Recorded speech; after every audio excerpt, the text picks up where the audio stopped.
अस्सलामुअलैकुम। मैं उम्मीद करता हूँ आप सब देखने वाले दोस्त बाप सब खैरियत से होंगे। इस वास्ते बनाइए कि ना अपने ही मैं ना कल एक अस्पताल गया तो मैं ना उत्थे वेख्या कि वो जिते पैर नहीं रगड़ के जाते अस्पताल दे अगे एक पे आंदा बाकी तरह में ना नहीं होता तो वो पैर रगड़ के जाते अंदर गंद ना फैले, मतलब सफाई रवे अंदर दी।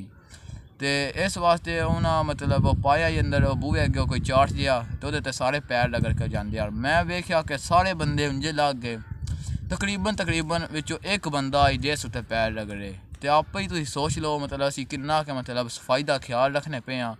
तो उस तो बाद एक सच्ची गल दसा जी, सीरीयस गल है, सच्ची गल है जे मैं भी कोना फेड़े वो पैर कौन रगड़ के अंदर गया तो जुत्ती नाल मगड़ा मिट्टी लगी होंगी है तो तां ना पाया होंदा बस साफ करके तो जुत्तियां जान ताकि अंदर गंद ना फैले। इन्नी सफीमान है, सफाई का ज़्यादा से ज़्यादा ख्याल करो, ठीक है। कित्थे भी तुसी जांदे हो जिथे पे आवे अपने घर में पे आवे तो पैर साफ करके अच्छी तरह जाने चाहिए ताकि अंदर मिट्टी ना जाए, ठीक है। तो वीडियो यही तुम दसना ही कि मैं भी को नहीं उत्थे गया, मैनू अफसोस है कि एक शख्स मैं ना उंजे बैठा, मैं आख्या बा बैठी तो मैं वेख्या ना, मैं गौर किया कि मैं गल मैं मेरा ध्यान कोई ना गया पहलो मैं जेटा वेख्या ना सारे मतलब वो साफ करके कोई नहीं पजाते तो एक बंदा उत्तों आ गया तो वो साफ करके जी टुर गया। मैं जहन जो कोई होया मैं आख्या मैं भी कोना साफ किया, मैं याद आ गया।